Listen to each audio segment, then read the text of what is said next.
Welcome, witches, wizards, and muggles alike, to another enchanting episode of Magical Tales from the Slytherin Common Room, bringing your favorite Harry Potter fanfiction to audio format.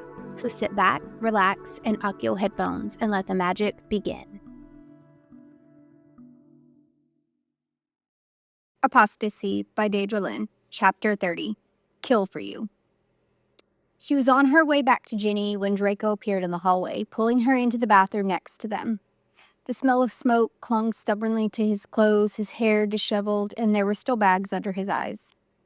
Hermione realized the last time she'd seen him had been in the Order's house, as she had gone to warn the others of Ginny's fire, and she doubted he had slept since the night before Diagon Alley. The corner of his lip was busted, likely from the fight he had gotten into with Ron. Part of her wished he had just killed him instead. She knew it had come down to instinct. The moment Ron tried to grab her, he had just stepped in, but it would make her feel better knowing that Ron wasn't around running free out there. His hands grabbed at her waist firmly and pulled her to him, his body shaking slightly against her as he pressed her back into the counter. His head dropped to the crook of her neck and his arms wound around her, holding her as close to himself as he could. "Hey," she whispered. "What's wrong?" Well, that was a stupid question, because obviously the last 2 or 3 days had been hell. There had been a lot of moments where they had towed the line fairly closely to sexual tension or flirtations. Times where their bodies had ended up in close contact in this strained, teasing game where they tried to see who would break first. But this was different. This felt like panic, like a need for reassurance, emotional. This had never been something they had done before. Draco shook his head against her. "Just let me have this, please," he grumbled. Whatever she didn't know, because the words died in his mouth and his grip on her hardened. "I have spent the last 21 hours trying to keep Blaise from doing something rash. I don't even know why. Why shouldn't he do something rash? Why shouldn't he beat Potter within an inch of his life over and over again? Why shouldn't he burn England to the ground to make sure that every last Order cunt is wiped off the face of the planet?"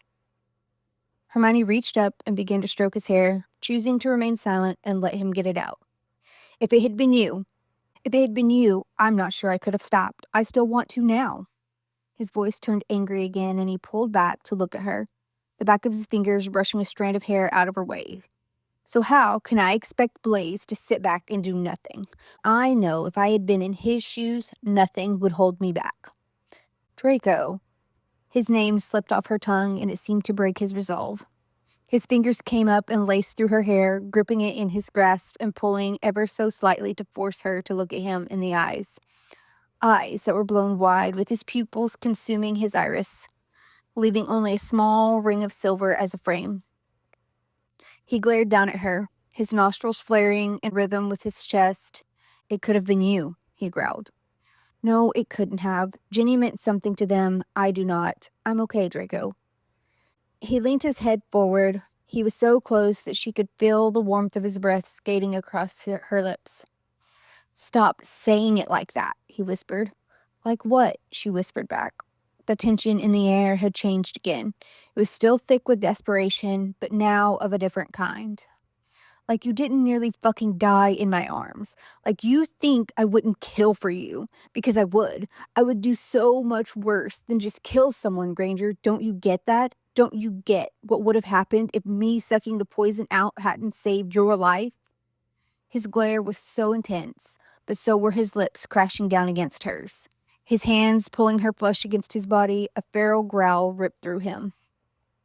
"Draco," she whispered against his mouth, her hips rolling against his. Fire erupted through her at the feel of him hard between her thighs.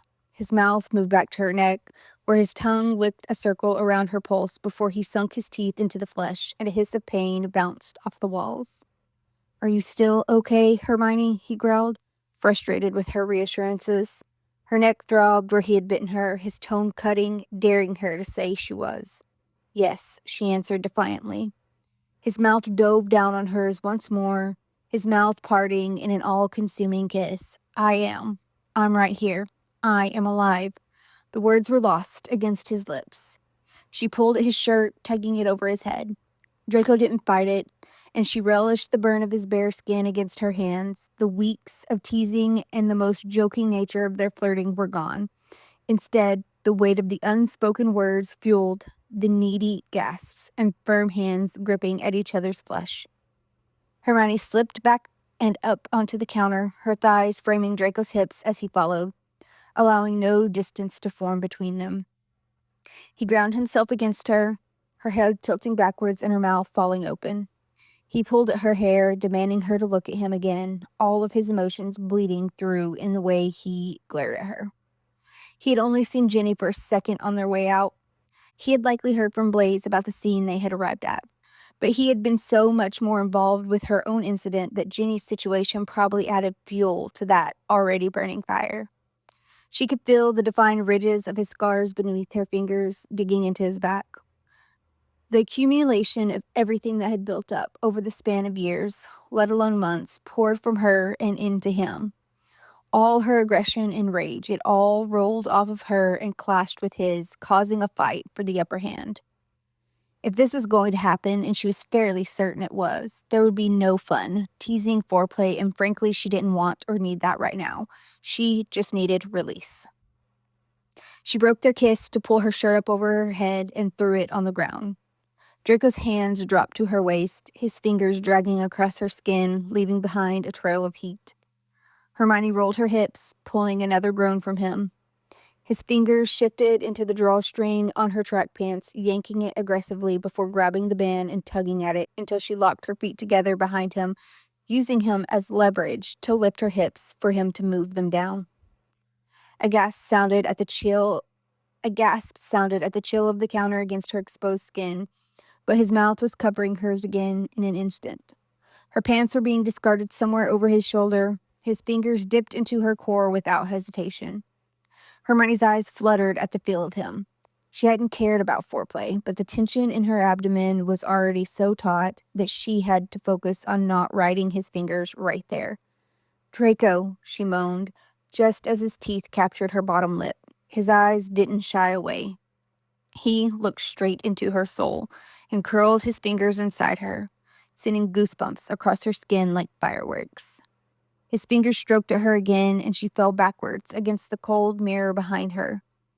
His other hand found its way to the base of her throat, squeezing just enough to make the blood rush to her head, making it spin.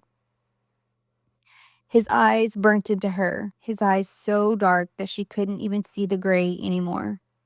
His chest heaved as he quaked with a quiet rage. Each pump of his fingers into her felt like a delicious punishment. It was her fault that he had these feelings after all. She could feel all the unspoken words. How dare she make him feel this way about her? How dare she come to mean this much to him that the mere thought of her injury or pain could send him into a spiral? His fingers moved with the increasing speed. She wanted more, wanted to feel him inside her more fully. Hermione moved to unbutton his jeans, but the hand that had been buried in her cunt ripped free from her to grab her wrist. "Don't," he snarled, shoving it backward towards herself.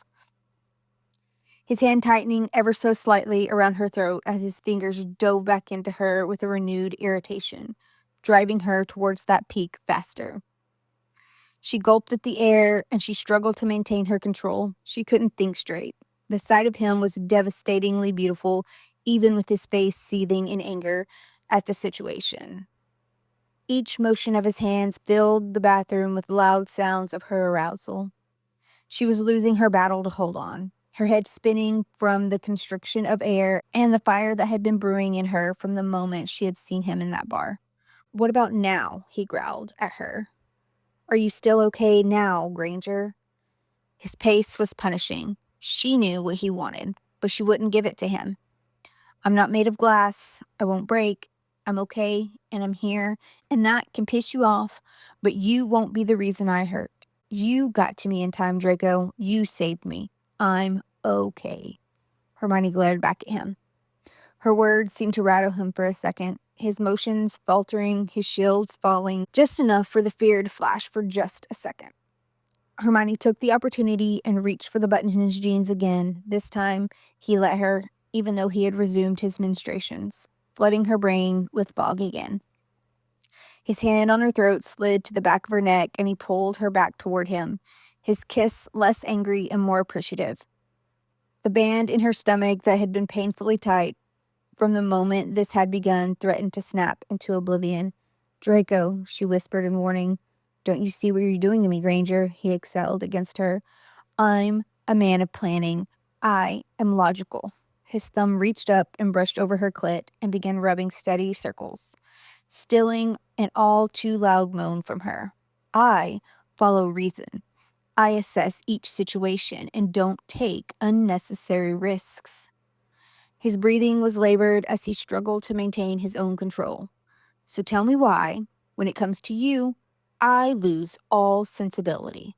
Tell me why I can't control my thoughts or my feelings, constantly fighting the urge to bend you over the table and fuck you until you're coming all over me, to kill anyone who so much as looks at you the wrong way. Why, every time the minister calls you Hermione, I want to punch him in the face. Why, I wanted to slaughter every last prisoner we captured that day." His pretty words stroked a part of her brain that she liked to deny having. "You would like that, wouldn't you? Me soaking in the blood of those who threaten you? Tell me," he growled, his voice demanding again. Hermione tried to think clearly enough to answer, perhaps offer a rebuttal, but she was free-falling over the edge, the walls of her pussy clamping down around his fingers and stars exploding behind her eyes. So instead, she ended up screaming out a resounding yes. His fingers slipped from within her, leaving her empty again. She barely got a whimper out before his cock was pushing into her. A second whimper fell out of her as she waited for her body to adjust to his size, stretching her to her limits. It wasn't until he bottomed out that he paused and hissed a series of unintelligible words against her shoulder. His hand dropped to her thighs and grabbed her with a bruising grip. "Fucking perfection," he breathed, pulling back to the tip and slamming back into her. Her nails dug into his shoulders in an attempt to find purchase. Her thighs spread open further of their own accord, allowing him in deeper. "Oh, God." "Draco," she gasped, as his cock began pistoning in and out of her with all the aggression he had demonstrated earlier returning, driving her hard and fast back toward another climax. Her breast bounced from the motion, and all she could hope was that no one would pass by the bathroom anytime soon, because the sounds of their hips colliding, their pants, grunts, and half-mumbled words of worship all seemed to echo off the walls. Draco's praises of "oh fuck, taking me so well." Draco's praises of "oh fuck, taking me so well. Your cunt was made for me. It's mine. Do you understand?" mingled with her own explanations of "feels so fucking good. Fucking me like that. All yours. Yes, yes, I'm all yours." Hermione's hand moved above her head, and she steadied them both by clawing at the wall. It'd been so long since she had slept with anyone, but she was almost certain that it had never felt this good. If it had, she couldn't imagine why she would have stopped. Surely the heightened ecstasy was contributed by whose dick was pounding into her, stroking at every hard-to-reach itch within her.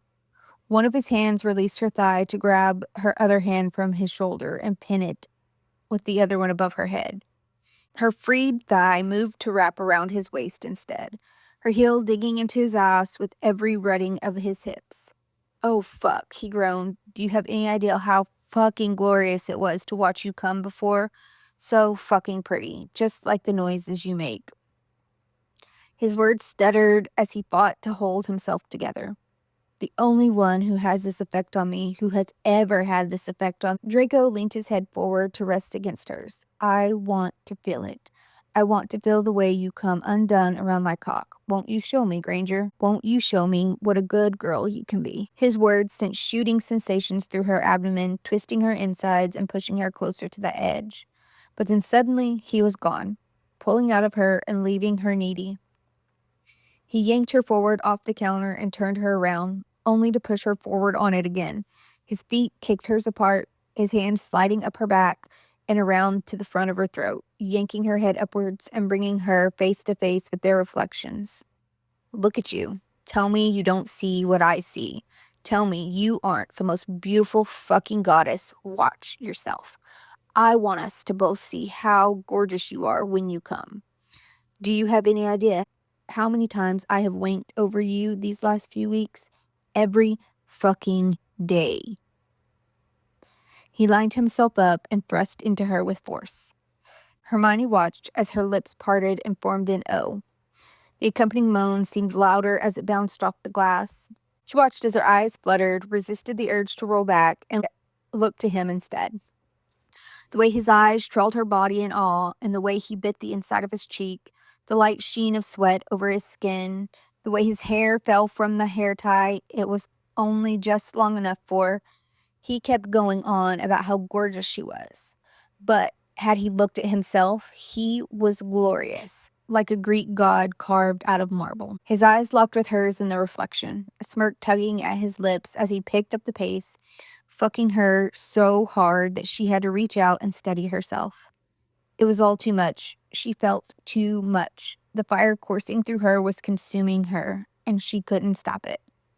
The world had stopped existing outside of them.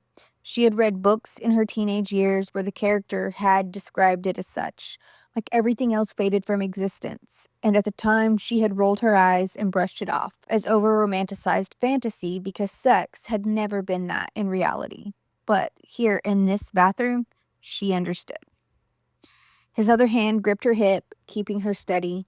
Each drag against her walls pushed her closer to oblivion. The noises he was making made her feel powerful. She did that to him. She made him feel this way. The same man whom she had seen kill dozens without batting an eye. Her orgasm had escalated quickly. Draco's hand left her throat and barely had time to clamp over her mouth to silence her scream before it ripped through her. His chest pressed against her back, and his free arm wound around her front to pull her as close as possible to him.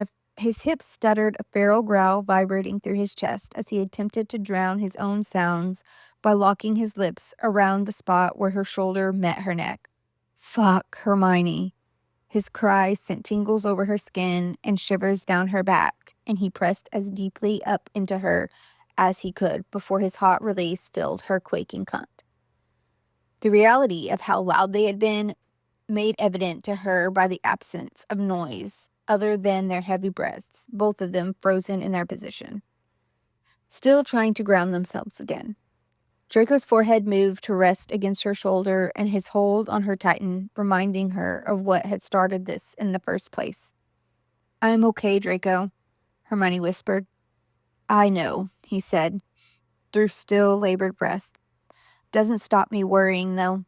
I thought I was going to lose you." He reluctantly pulled out and hinted at her to turn around, capturing her chin between his thumb and index finger, tilting her face up to look at him as his cum dripped down her thighs. When his lips touched hers, it was softer this time, affectionate, his other hand brushing strands of her hair back behind her ear. Then he was pulling away, seeking out his wand to wave a cleaning charm over her and handing her back her discarded clothing. They redressed quietly, but she slipped her hand into his just before he opened the door. Theo stood there, leaning against the wall in those stupid pink gumbo boots with a shit-eating grin on his face. "Haven't you two heard of a silencing charm?" "You're the one standing here listening like a fucking pervert," Hermione countered with a roll of her eyes. "Yeah, well, Blaise sent me to find you. Ginny wants to go to the cells." Theo's voice lacked the usual cheerful tone she had come to associate with him, which, after several days of seriousness, was getting concerning. "She wants to see Potter."